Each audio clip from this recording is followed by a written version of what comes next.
So in an African context, how do you earn your money? By not spending it, as simple as that. As much as you can spend, but save your money by not spending it.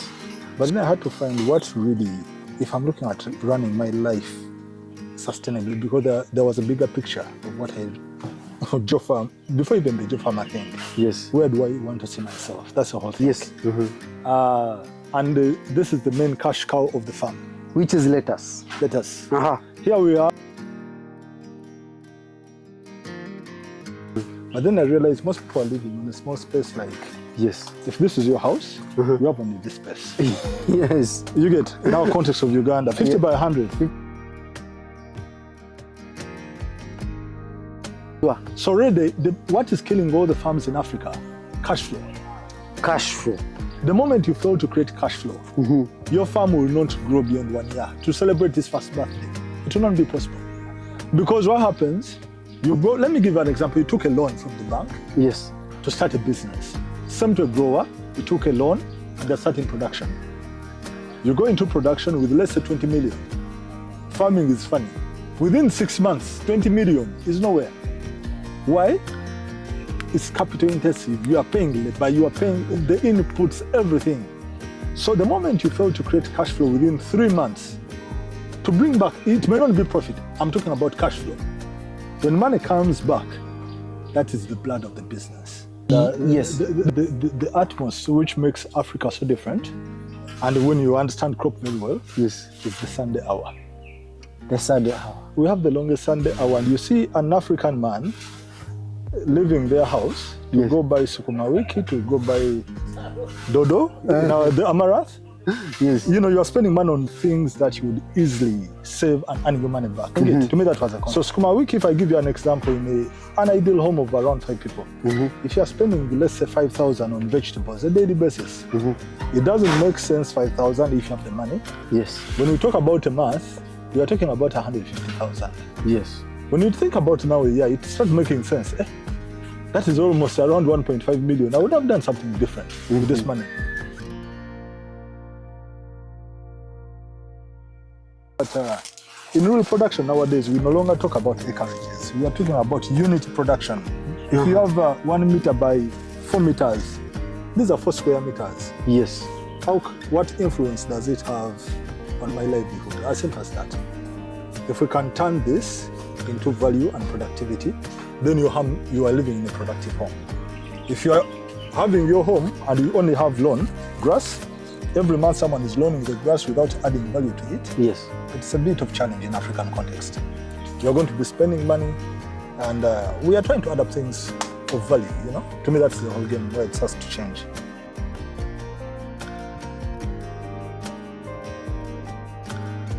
Welcome to Fruits of Faith Farm. I'm Joe Farmer. And what we do here, as a Vel Group, we are an agriculture development consultancy firm. We support farmers to grow to their next step, where we do an agri-tourism model, which focuses on productivity, learning, and leisure on the farm. So please enjoy our farm. Thank you.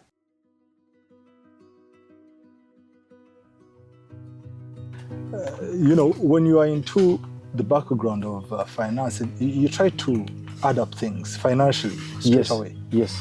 But then I had to find what really, if I'm looking at running my life sustainably, because there was a bigger picture of what I, Joe Farm, before even the Joe Farmer thing. Yes. Where do I want to see myself? That's the whole thing. But then I realized most people are living in a small space like, yes, if this is your house, you have only this space. Yes. You get, now context of Uganda, 50 by 100. No, not even Uganda, Africa. It's a representation of majority of Africa. African. And yes. The atmosphere which makes Africa so different, and when you understand crop very well, yes, is the Sunday hour. The Sunday hour. We have the longest Sunday hour, and you see an African man leaving their house to go buy sukuma wiki, to go buy dodo, the amaranth. Yes. You know, you are spending money on things that you would easily save and earn your money back. To me, that was a concept. Yes. So in an African context, how do you earn your money? By not spending it, as simple as that. As much as you can spend, but save your money by not spending it.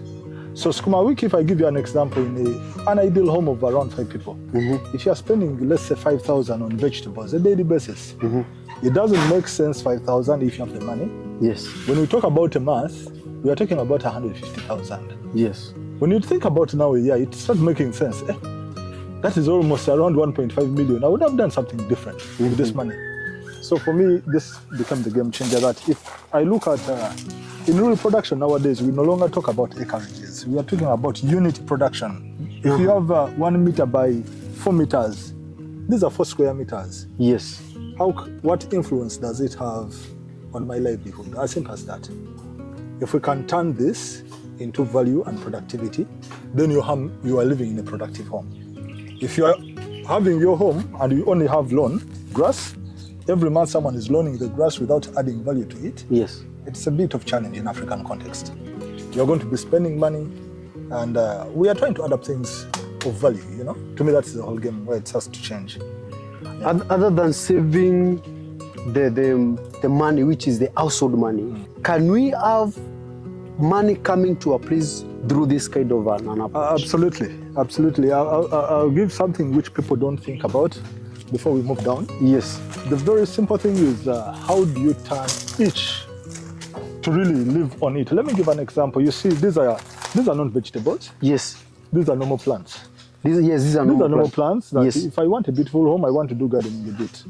But I would give an example. Some plants, because I spent money to buy them initially, yes, we are making a lot of cuttings. All these potting materials you see. Okay, yes. The pottings with the different.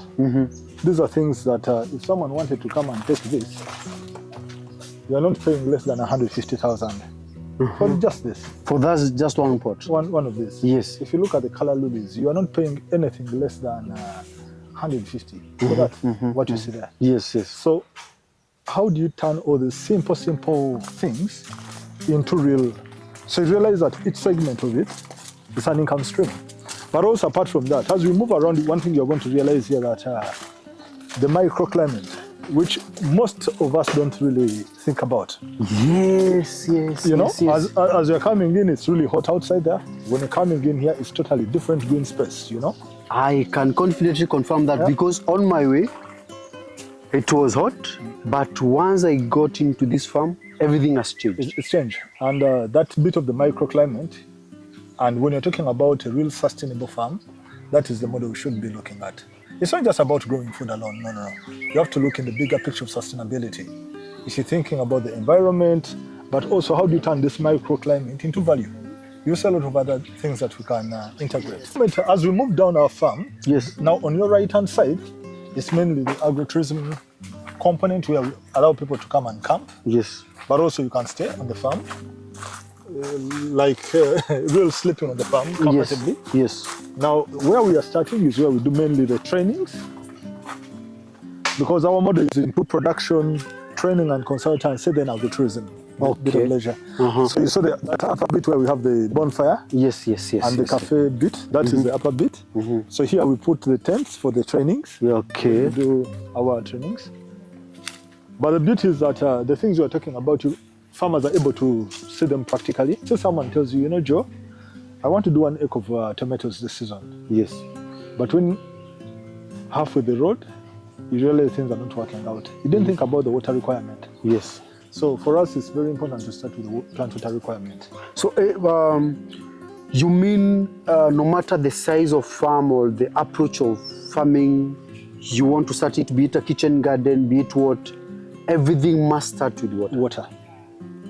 You must start with water for production. The moment you fail to understand that, this is the blood of your farm.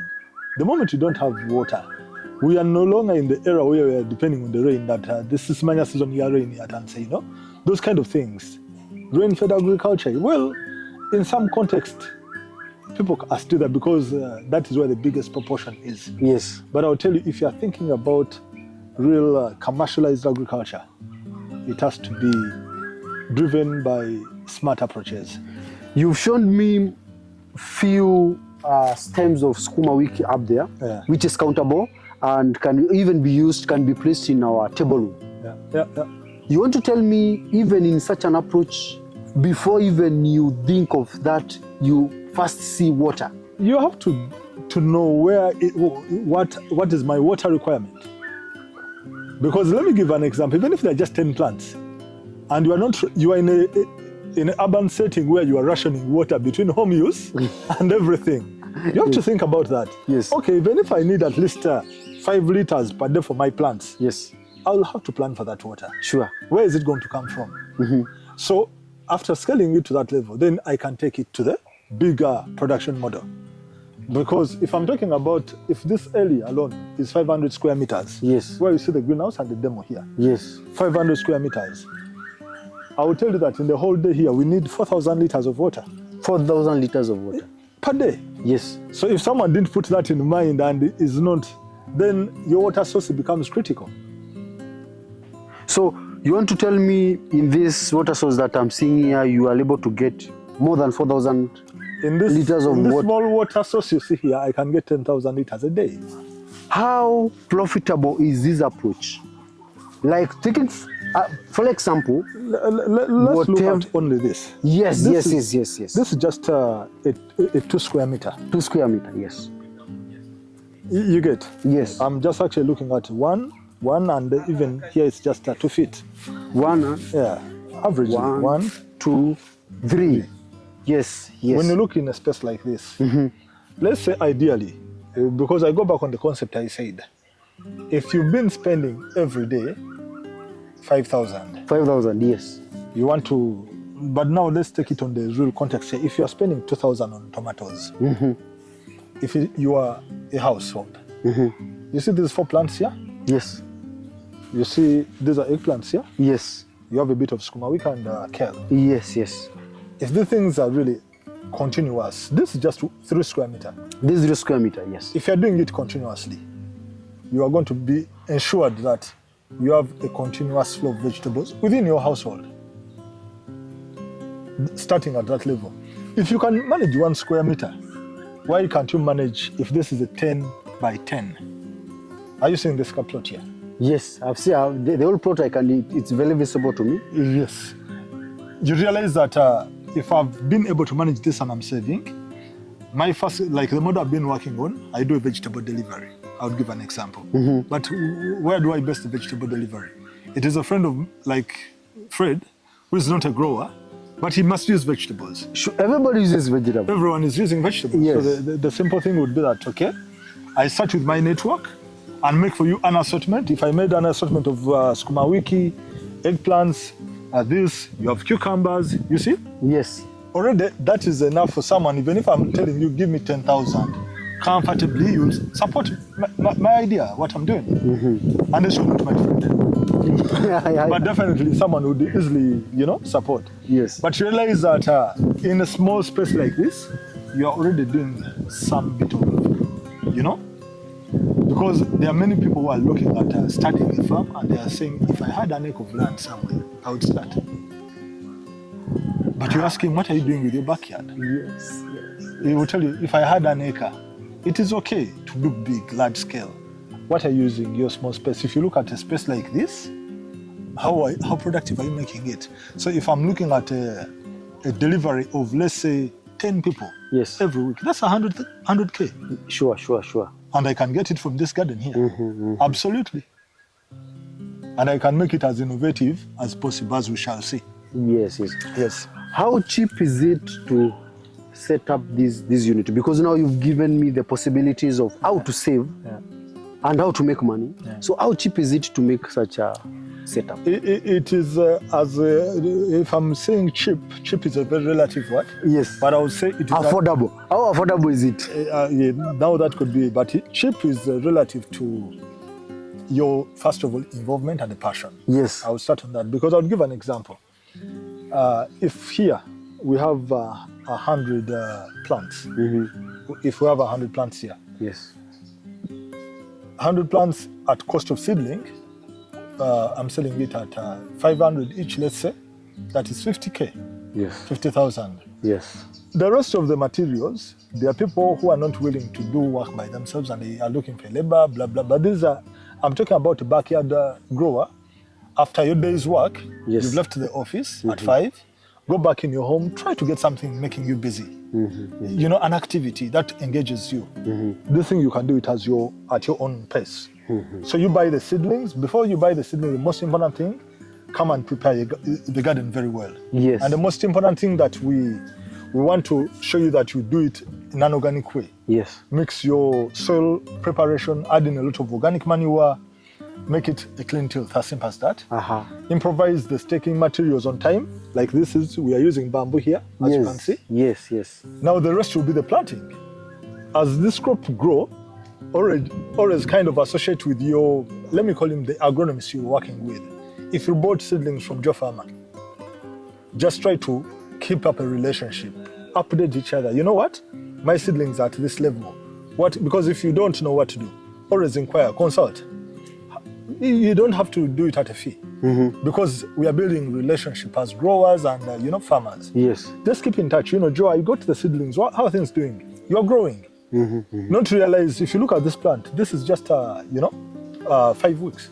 It's 5 weeks old. 5 weeks old plant, and you can see how heavy it is. So already at this level, I'm sure that the kind of fruits I'm going to have on this crop is very good already, depending on how you are doing it.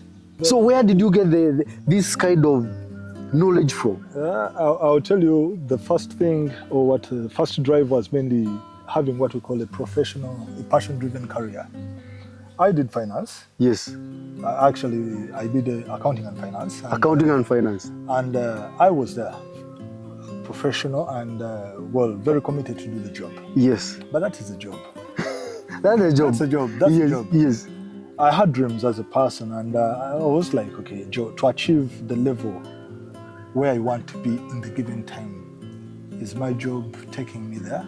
Now that is a personal reflection I had to, at a personal level. Yes. I really was very intentional, very, very deliberate. Things weren't adding up, I'll be honest to you. I'll give an example. 2008, if someone is earning then 600,000 in our context, that was a reasonable amount. Yes. In our context. Yes. But the truth was that wasn't sufficient to things I wanted to achieve. Okay. So I would have to make a choice to stay there, or to do a little bit out of the box and do things different. Yes. I was lucky that I'm very open-minded. I saw someone who was doing, actually I can't forget this guy, it's called Daniel Alideki. He's a St. Jude farm in Masaka. When I saw what they were doing on 3.5 acres, 3.7 actually. Yes. I realized, well, Joe, you are just playing. People are serious. You're a joker. You're joking. I'm joking. I was like, you know what? This is it for me now. It was like a wrong turn into the right direction. I'm like going into farming. There were a lot of bootstrapping in the start, quite a lot of that. I chose to do it. Like I've said, it was a bootstrapping. Really, because it's like you've burned all the bridges behind you, not going back. You have to keep pedaling forward. Yeah. And the trick bit for me is I was a self-learning person. You know, I have this passion. I had to do a lot of reading. I realized that within just a period of like 4 years down the bootstrap, people thought I'm like an expert in this. Self-learning, checking out a lot, visiting a lot of other farmers. But then I got an insight from my dad. He was like, Joe, you are still young. Why don't you professionalize this? Because everyone is coming to you as a consultant. Okay. Because I remember I was getting a lot of big projects. Yes. People thinking that I'm an agriculturalist, yet I wasn't. Yes. So I decided to go back to university fresh. Aha. Why I call it a passion-driven career, I started developing now my career in agriculture to a level of the farm assurer. Yes. Global gap. Yes. Up to that level. Why? Because I had a passion, but I said, okay, let me go back and I professionalize. I went back to university. Yes. Did agriculture fresh. But then that brought me in a professional network, because you are associating with the professor so-and-so, doctor so-and-so. Yes. I realized, okay, there's something I can learn from these guys, but I'm a practical guy. Yes. I'm not saying that they are not, but truth, there's difference between being an academia but being an entrepreneur. I'm an entrepreneur. It's a different game. Yes. So I decided to be an entrepreneur. Why? because I love to see things in reality, but I understand numbers better. I want the money to work out. It has to work out in any way. Yes. So we had to say, okay, I have this passion, I have professionalized it. Where is the money? Where is the game? Where is the real game? Yes, that's a big question. So for me, I had to also come up with things, combining a bit of my finance and agriculture helps me a lot. Yes. Because I can do, sometimes I ask myself, why aren't people making money from agriculture? It's because people don't create what we call a business case. Like you don't create a model that works for you. For me, I know what works for me in the farm. I've set up a system which I know that from the time you enter my farm, you're paying. Yes. If you're coming into the farm, you have to pay. Yes. If you've come to learn, you pay for the training. Sure. If you want the seedlings, you pay for the seedlings. If I do a delivery, difference, there are organizations that want my service because I've valued it, put in time, people pay for consultancy. So things change. Now I'm creating a business model in farming that probably a young person out there can really believe that really farming can work out something. That's how I look at it. Away from now your business model, which is very unique, I also like it, to a farmer, to farmers that you are consulting with, or to any farmer that would like to come and learn from you, which one aspect or which few things do you train them, not necessarily with what you're doing, but what do you train them to make money? Because like you said, you are a money guy and now into farming. The first and foremost, every farmer, every grower out there should be looking at is how do you create a business case out of farming? Creating a business case is a starting point. Give us an example how to create one. Let me give an example here. Yes. Just have a look at here. Someone would come and they would tell you, Joe, I have this land. Yes. And I feel to create, can I live on this? Someone tells you and you ask him, okay, what do you want to do? I don't want to start always from my side. I ask them and I'll truly get to understand and customize your need. Okay. So why I call it a business case is to define the bigger picture, but now break it into short term, mid and the long term. Yes. I always focus on the short term. Why always? I get a lot of growers who are like they are planting trees.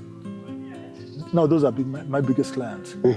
They are planting trees which are going to take like 3 years, 5 years, even more. Wherever I talk about short, mid and term, not long term, for all my short, mid and long term. And long term. Yes. All my clients, that is what actually puts things in perspective. Someone comes with the trees, but he realizes, okay, trees are like coffee. Most of my coffee growers, yes, they are going to wait for 2 years. But coffee, as it is growing, how are you managing coffee? You have a lot of overheads around the road. You are paying workers, everything. You can break it down for yourself. Yes, yes. But then you realize, what are your low-hanging fruits? Vegetables. You cannot escape this. So is this a mid or is it a long? To me, it's a short. It's a short. Short term. Even in the short term, I have real short term. I would give, but the real short term, I wouldn't recommend it for a starter. A starter, I will tell you, do the short term. Short term is like when I plant kale, or skuma wiki, or lettuce, or tomatoes. Yes. Within 2 months, I'm going to start harvesting. Sure. So really, what is killing all the farms in Africa? Cash flow. Cash flow. The moment you fail to create cash flow, your farm will not grow beyond 1 year. To celebrate his first birthday, it will not be possible. Because what happens, let me give you an example. You took a loan from the bank. Yes. To start a business. Same to a grower, you took a loan and they're starting production. You go into production with, let's say, 20 million. Farming is funny. Within 6 months, 20 million is nowhere. Why? It's capital intensive. You are paying labor, you are paying the inputs, everything.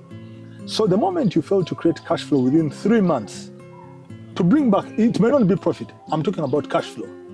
When money comes back, that is the blood of the business. The moment you fail to do that, your farm to grow will be very challenging. So Joe, I think... And this is it. No, tell me. As simple as it is. Tell me. Yeah. I'm taking 20 million to invest in coffee. Yeah. Yes. And all the investment is in coffee. In coffee. So now you want to tell me I can't wait for 2 years to start earning in coffee? Anyone who does that actually you'll be reading someone's book. You are not creating your model. That works. If you think, there are guys who have their, I see a lot of clients I work with, they're into formal employment, they have their full-time job. Yes. He's sure that he took a loan and he has some job. Every month he's earning. He's investing in coffee that way. Mm-hmm. There are die-hard entrepreneurs like me who go full scale. You quit your job, you have gone into this, but you had some money on you. Yes. So you have to be very, very smart. That money you think you have on yourself, within just 6 months, I'm telling you, and the cautious of we Africans is very interesting. Since we don't have a saving culture, our consumption rate is very high. Yeah? Yes, yes. Since we don't have that culture, that funny happens that if I give you 20 million, when it's 20 million, you don't really mind. You are into expending that money. When you are left with 5 million, you become sober. You start realizing, now the money is really going away. What can I do? You become very strict with that little money left. You could start being strict early enough. How? As I'm investing into coffee, this has no problem with coffee. Mm-hmm. This is Sukuma Wiki. Yes. Sukuma Wiki, I will harvest it for 6 months, full scale. Even if I'm selling a band of Sukuma Wiki in our market here, a very big bundle goes for between 25 and 40,000. A band, I can get it in this line alone. So just imagine if we had the whole lines. To me, this is the business case. Yes, this is a business case. As simple as that. Create cash flow. In that, your money is there, you've invested, you have operational cash. You can pay labor, you can move, you can buy inputs. By the time coffee comes, you are not already in debt. By the time if it comes and you've been borrowing everywhere, you are not even going to enjoy your farming bit. Farming is going to become stressful. Wherever you get a call from the farm, guys want their monthly wages, you are going to be irritated for nothing. That is failure to plan for the short term.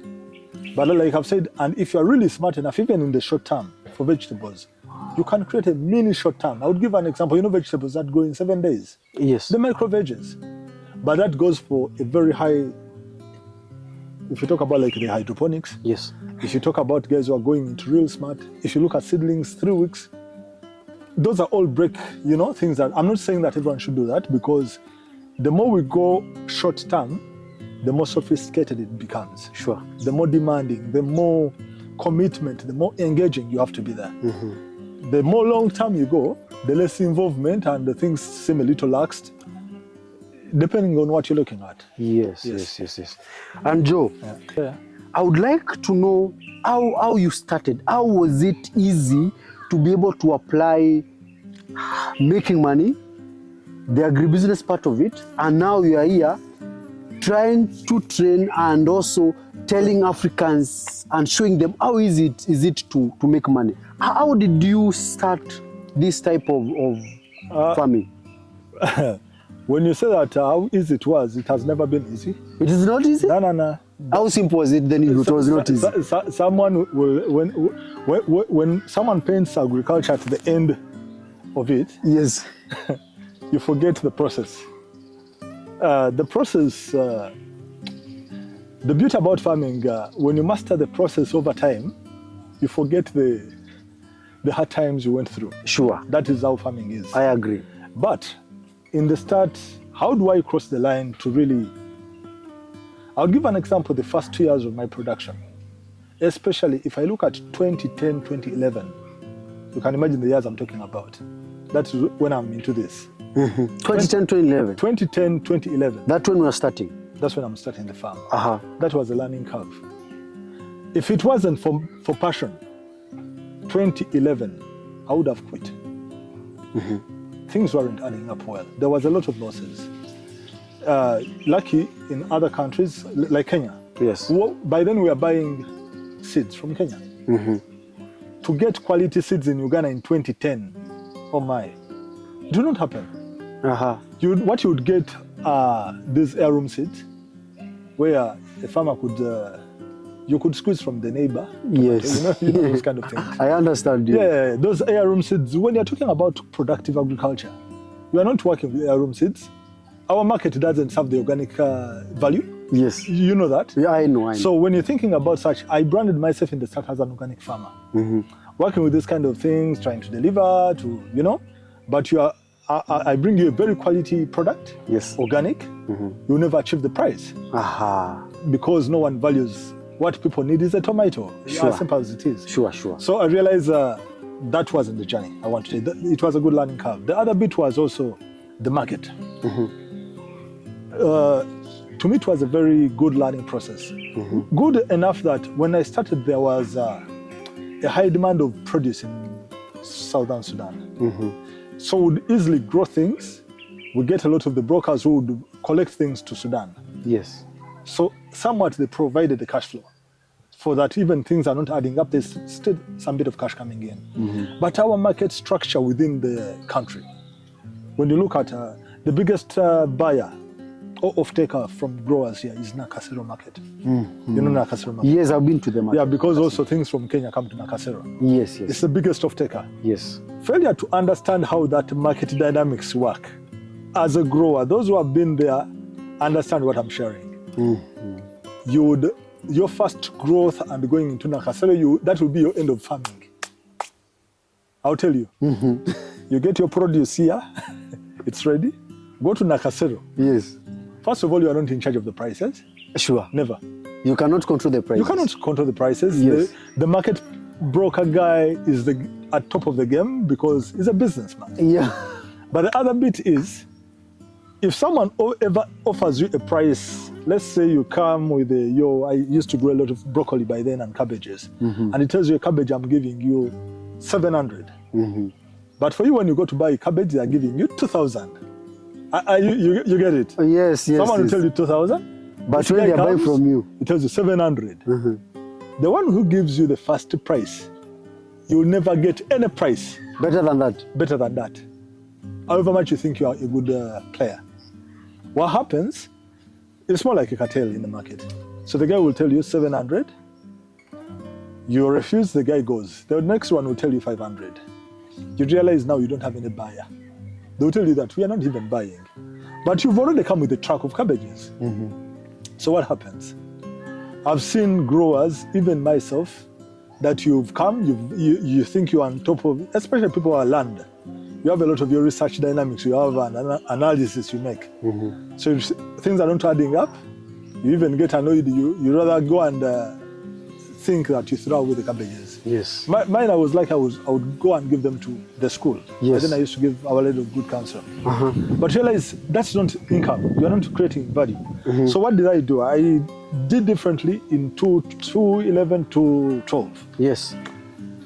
I talked to myself, I tell you, these guys are not the consumers of these vegetables. These are just traders. But I'm the one who's growing the Chinese cabbage, I'm growing broccoli, kale. I had a lot of English cucumbers you see in the greenhouse. Yes. I said, no way. Innovatively, I started a vegetable delivery scheme. Then to the consumers now. To the consumer directly. So I started with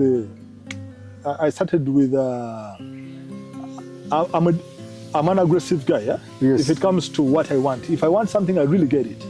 So I started with banks. You are my brother. I remember there's Michael, my brother. He used to work, by then he used to work with Global. Yes. I told him, Michael, you have to sell my vegetables to your clients. In your bank. So you can imagine going to a bank and I'm not, but I brought vegetables. How? You're not bringing money, you're bringing vegetables. I would package my things very well. To guys, I was targeting guys in the corporate offices. Yes. Saving you the trouble to go shopping on your way back. So I would think about things someone needs at home. Tomatoes, onions, carrots.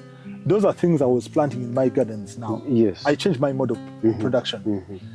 I did that for 4 to 5 years. Okay. It would really grow into something big. So I would pack those vegetables and each basket was 40,000. So if I would make myself 50 to 100 depending, that was a good game for me. I was better off going to Nakasero. But obviously it has also its constraints in terms of logistics, in terms of management. Yes. It needs a lot of planning and everything. Sure. That is how I tried to beat the market in the early stages. But that wasn't sustainable because the demand grew so much beyond me that I had to outsource and organize other growers. It needed a lot of work. a lot of time. You have to collect a lot of things. That's not how I want it to work. I want to work a little bit relaxed, passionate, but also something that resonates to my peace of mind. But then you realize that, okay, when also I look at the value of the vegetables I'm doing, Yes. what is the cash cow? The cash cow. Yeah. You ask yourself, you are doing tomatoes, you are doing eggplants, you are doing this. Yes. What would be the cash cow? You need to have a cash cow You have to find to milk something each every day. every day. Yes. So sukuma wiki and kale at a certain time became my biggest cash cow. Why? If I come and I just pick, my mother will pick only 3 leaves, yeah? 3 leaves. 3 leaves, and like you said, they just picked yesterday. Yeah? Yes. So when you pick and you bundle, each bundle is just $2,000. So every bundle has 3 leaves or how many leaves? No. They are around 7, 8. But on each plant you pick those 3. Yes. You have a bundle like this. So you realize it becomes very easy to create a cash flow. And those ones I don't deliver. Now this you see here, Yes. because this is a demonstration, this is not the commercial side. Yes. These are the people around who come in the evening, they want fresh vegetables. Okay. So those ones we pick papava. In a day minimum, you can see 30, 40,000. You get it? Yes, I and get it. that is money we don't even put attention to, but that's money that comes in Yes. as long as it's cash flow. But now that lettuce, Yes. in terms of volume, numbers, very low input, grows very fast. 6 weeks, I'm already in the market. So lettuce is the When you look at our main production site, we are able to grow up to 30,000 heads per month. that is which size of a land? It is just 4 acres. Per acre, we plant 20,000. Okay. Per acre, we make sure that it is well organized in blocks. We have 20,000. Okay. So you are going to see it in the nursery. We make sure that wherever we are seeding, Yes. we have a 10-day difference for lettuce. And the niche was idea with the lettuce. There are very many players within the value chain of lettuce. But to me, the whole thing is not about creating very high value. It's about turnover. It's about continuous Always be printing have the of lettuce. money. Yes, continuous. People should know that if you want lettuce all year round, Yes. you should go to Avail, as simple as that. But when you're thinking about creating your cash cow, understand the market dynamics, but also understand your production cycle of the farm. Because there are crops like the Solanaceae. If you look at yes. the tomatoes, pepper, eggplants, if they are your main crops, at a certain time, you need to break a bit. With the lettuce, it's a very low feeder.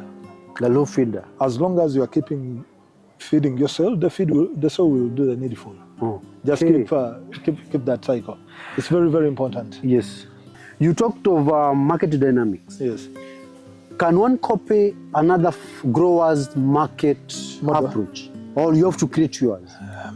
When you are in the real life, copying is okay. Yes. Copying is okay, it's not a problem. It's allowed. It's allowed. Yes. However, be also smart. Don't just copycat, because what makes everything different is the conceptualization. You can look at my concept here, go and implement it in your place. Conceptualization is a key strategy. How you are going to do the dynamics in there. You get? Yes. Because if you know Joe is making the vegetable deliveries and you go do the same, it will still work for you. But you have to be very, very much in the ownership of your concept. You have to do it smart. I'll give an example. I'm not the only lettuce grower. I'm not the only one doing Yes. Other farmers are out there doing the same. What makes us different? That is the question. What makes you different? What makes you different? Yes. Yours could be on quality, someone else could be on consistency, other people could be looking at the price, There are people who don't mind and they will tell you, like myself, I'll tell you, if it's not anything below 1.3 at the farm price, I don't give you my lettuce. My level of optimization is to look at, okay, can I target and make 75% out very, very fast? Which mistake did you do? And at some point you avoided that mistake to be able to reach where you are today? The don'ts. The don'ts. Yes. The don'ts. The one main don't grow something because Joe Farmer has told you this is in the market space. Uh-huh. Don't run for lettuce because you heard Joe Farmer is doing lettuce as a cash cow. Yes. You rush for it. That is the biggest mistake everyone is doing. Uh-huh. You hear that, okay, Joe Farmer is doing tomatoes, and when I look at Nadia, he's doing it on just 50 by 100. I can do it an acre. Uh-huh. You invest heavily, Yes. do this, but you don't know what next. Sure. When you do that, you are not market driven. Okay. That is the don't. Don't just do this because this farmer is doing it. Fred, I'm sure you've gone to support growers, and when the things are ready, they give you a call. Fred, Yes. your cabbages are ready. What can I do? Yes, what can I do? You get? Yes. But I thought, man, this is your business. the game is so different. So the idea would be that let someone understand a market-driven model. Mm-hmm. A market-driven model. Yes. That, let me give an example. I've talked about the 30,000 liters. Yes. Market model, what is the game? If I know that every week, at least there is around 7,000 to 800 liters going out. Yes. Let me work backwards. How should I plan my farm? Okay. You get that language? I get you. You understand now. Let me talk about a simple thing like tomatoes, because lettuce is not everyone understands it. Yes. If I've gone for a specialized market where I'm supplying 500 kilograms of tomatoes, Yes. am I going to plant 1 acre at a go? It will depend now by what the market is demanding. Exactly. Because that is your demand, the actual demand. That's the Yes. effective demand, and that's your cash flow. So if I know that every week I have to produce 500 kgs, I'll plan my garden in a way that this variety will be harvested for 4 months. So I have a peak of at least 3 months of picking. The other one is a diminishing return. So every difference of those 2 months, I have a new crop. How many plants can give me 500 kgs?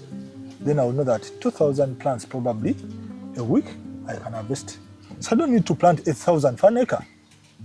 What I will do, I will plant 2,000 after a month, 2,000, Yes. 2,000. Maintain. I have enough time. In the end, you have a whole crop of 1 acre. Sure. At different stages. Yes. Well managed. Yes. It's market driven. Yes. Than where you have a whole blanket of, harvest, and you're wondering what next. You start even feeding tomatoes to chicken because you have no off-taker. Yes. Those things happen a lot with growers. Sure. So that is one bit. The other bit is also, which is the biggest limiting factor also with the young people especially, because land is a very big factor in production. Yes. Most of us wait to when we buy land to really start production. I'll tell you, never do that. I remember the first space I worked on, I was renting. Farming is not just your business, it's a social enterprise. Exactly. It has to influence and create impact out there Sure. to everyone. Sure. So when you're thinking about farm, there are people who want to do things by themselves. They're there. But I'll tell you, if you're doing farming, I would give an example. Just look at this space here. Yes. This is a vegetable. You look at the microclimate. Yes. Even if my neighbor wasn't doing farming, he's benefiting from this environment here. Exactly. Absolutely. You like Even more than you. More than you. Even if he doesn't plant anything at his side, Yes. in the evening, at least the nature here is so different. Yes. So it has a broader aspect of, it has the social bit of it. It creates a lot on the environment. It does a lot of this kind of things that you need to really look in the bigger perspective.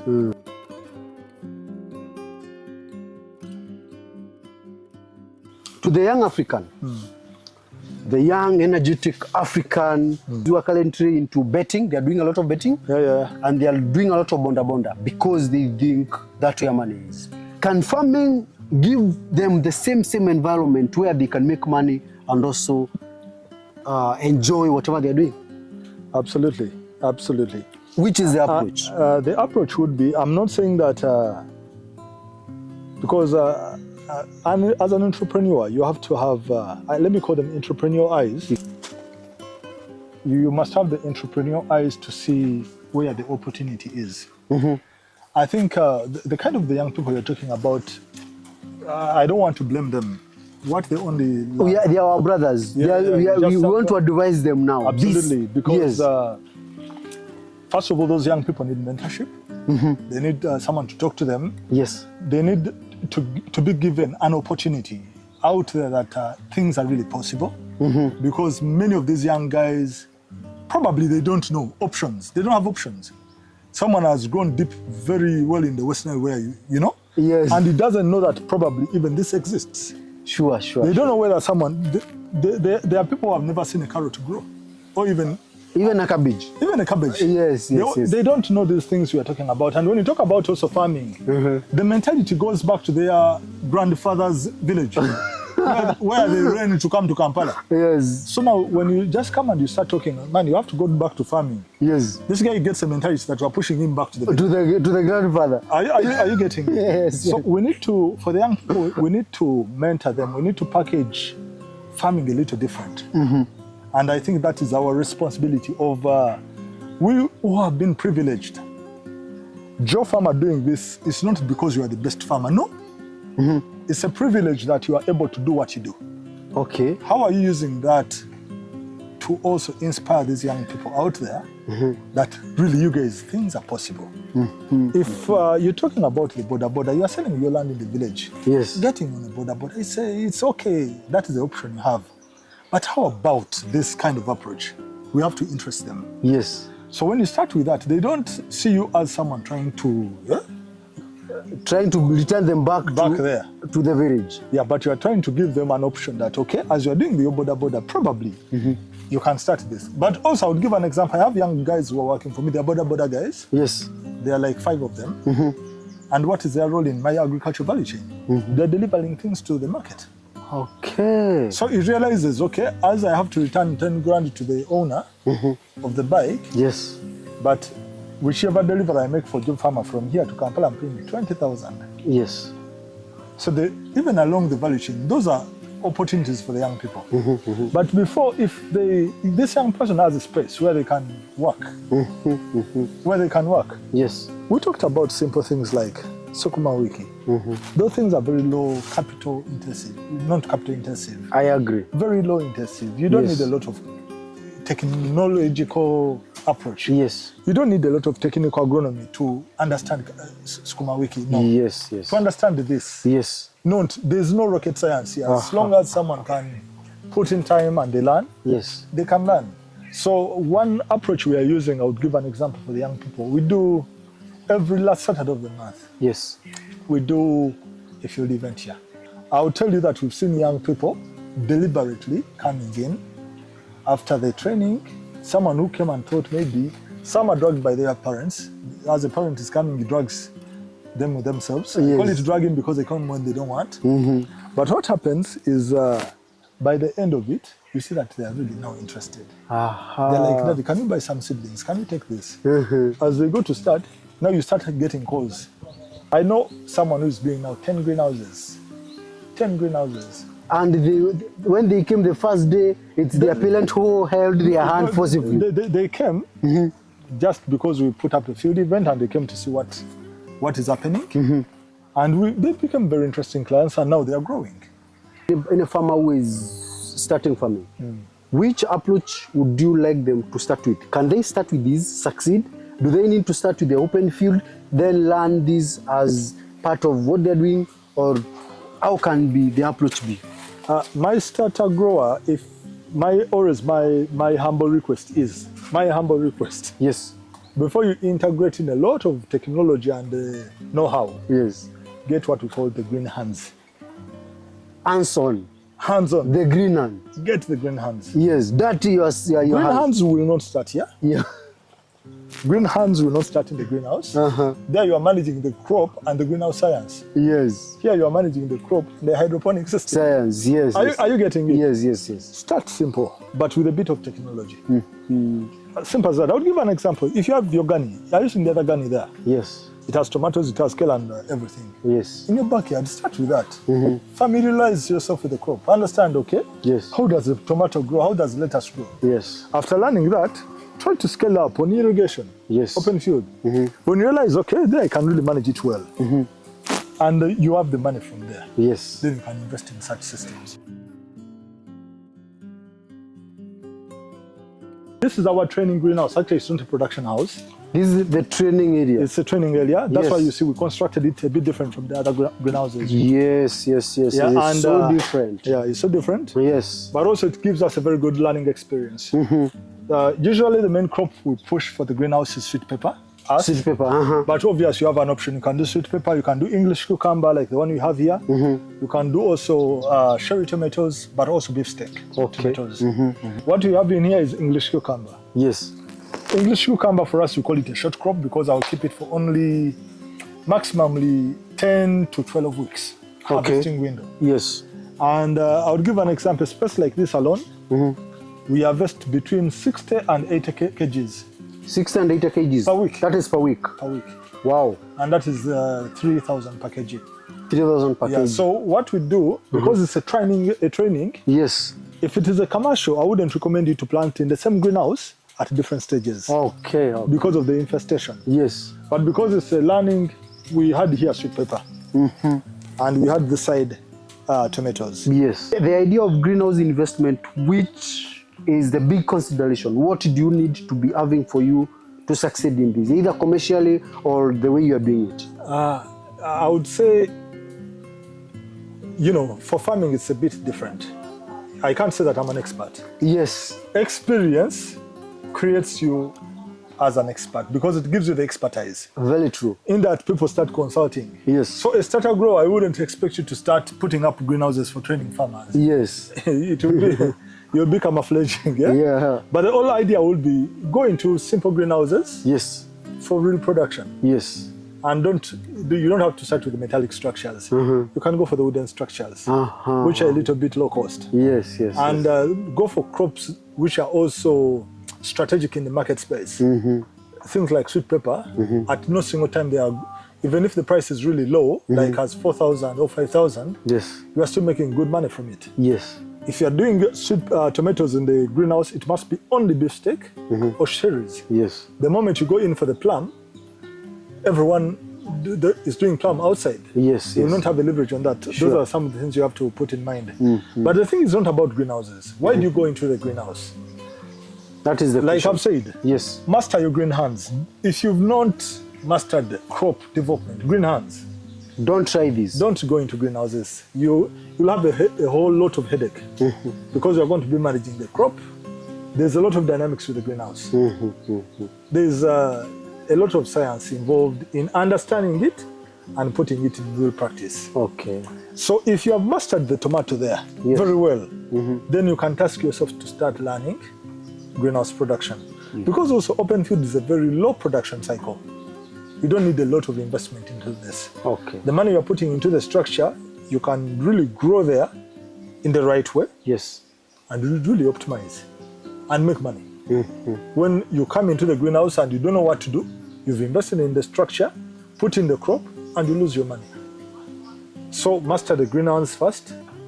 Allow yourself a natural, or what we call an organic growth curve. Because most farmers don't want to take that in consideration. Yes. Because, Fred, we've talked about greenhouse. Everyone now runs somewhere, Yes. looks for money, invest into the structure, they are starting this. Yes. If you are really a die-hard and this is what you really want to do, Yes. you can do it.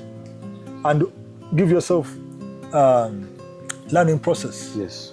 Because as long as we are saying there's greenhouse science and everything, Yes. it's not rocket science. When you come into the crop, crop feeding, management,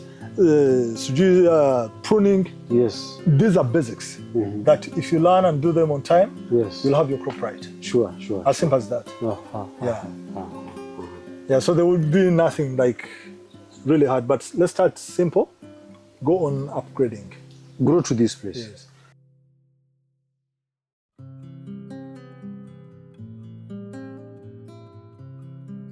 So you see where everything starts now. This is the genesis of farming, or this where You fell here, you have failed the main. you fail here, you failed the main field. You failed the main field. Yes. So what is the science behind this? This is our main production greenhouse for the seedlings. Yes. And this is the main cash cow of the farm. Which is lettuce. lettuce. Uh-huh. Here we have, we not only grow seedlings for lettuce, we have seedlings for tomatoes, we have eggplants, we have sweet pepper there. Yes. We have a lot of chilies. We have also some trees, tropical trees, because we do also tropical microclimate. We have a lot of kale, cucumbers. Yes. But if you look at lettuce, which is the cash cow, we already transplanted the other lot. Yes, yes, yes. Another lot is following. Yes, I can see. Another lot is following. Another Another lot lot is for me. So for the Just the purposes of difference. consistency. Yeah, a difference of 10 days. So you make sure that this is now the whole month planting. Okay. And this is 30,000. 30,000. Sure. Though we have a few farmers who take like 10,000 on our same planting. Yes. So we are able to give them some bit of that. So a seedling like this goes for 350. 350. Yeah, so when you look at it, it's not that expensive. Because someone, if he thinks about the tray, pit moss, the quality seedling, you know, it's better off if you are going to go buy the seeds and you are not making your own nursery. Yes. Someone focuses on production and they're just ordering from us. Okay. That's how we are able to also keep things running so fast. But as to try to break it down for a farmer out there to understand, even at this level, this is already a business. If you're looking in vegetables, what can I do and make money within a month? Let's sell production. To anyone who is thinking business like you, who is business oriented, can they think of the nursery only to the farmers without necessarily combining the nursery and production? Is it possible? It is possible. Like one of our sites in Kamocha, the main core there is nursery. Yes. However, I'll tell you out of experience, Yes. you cannot sell in our context, leave alone Kenya where farmers are a bit developed. Yeah? Yes. In Ugandan context, you cannot sell 100% only seedlings when you are known, when you've not been known into also production. A bit. It's a bit tricky. Why? African eyes is seeing is believing. Seeing, yes, yes, yes. Seeing is You saw the tomatoes there. yes. If I come and I told you, you know, I'm selling you Nadia, F1. F1, how does it look like? It's business. This guy is trying to convince me to buy You this. get, He you're not- doesn't understand. Yeah, though over time, when you've had your trend like that, I can now for my case here, Yes. I can decide to stop production here and I'm only on seedlings. Why? There's been a track record. As a person who is experienced into this farming, who understands finance very well, and also who understands the dangers of climate change. Yeah. There are so many people who may like to get that knowledge or would like to get that skill. How do they get you to train? How easy can people get you? Actually, the easier thing I've tried to put up is the social media platform. That's where there's Joe Farmer. Joe Farmer. Yes, Joe Farmer. So easily that is the easier, but also I would say the word of mouth connection. That's how people have been a bit privileged in different fora where people share contacts and all that. Yes. But also on our media platforms, we try as much as possible to update on our engagements on the farm. Okay. I talked about the field events. We do the field event every month. Every quarter we do an innovative camp event.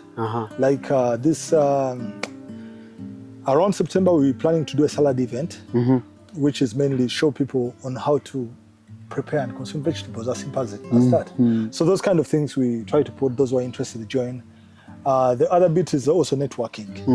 For me, that has been very helpful in the networking, because if my product has worked for you, believe me, I'm sure you will recommend it to someone else. Yes, yes. And if people want my service, that is also what we do. Okay. Our services are very work-friendly. I use that word because they're very flexible. We work with an individual to organizational level. Yes. So we work with an individual small starter grower to support them. We have a team that we work with. Then we work with also commercialized agriculture guys who are serious. Yes. Especially for myself, if you are not a serious grower, don't really engage me that much. I don't have the time. Yes. To say it broadly, because time is valuable. Sure. I want people who are only serious. We encourage as much as possible. groups, organized groups of young people, if there are organized groups of young people, to interest and contact us. Okay. We have an offer for them. That one I always encourage it. If they're young youth groups, we have a very interesting package for them. Thank you, Joe. Thank you. For the good job that you're doing. For those who want to reach us on our social media handles at Joe Farmer, on Facebook, on Instagram, and on X. But also you can get us on our WhatsApp on 0755 21 40 75. Thank you.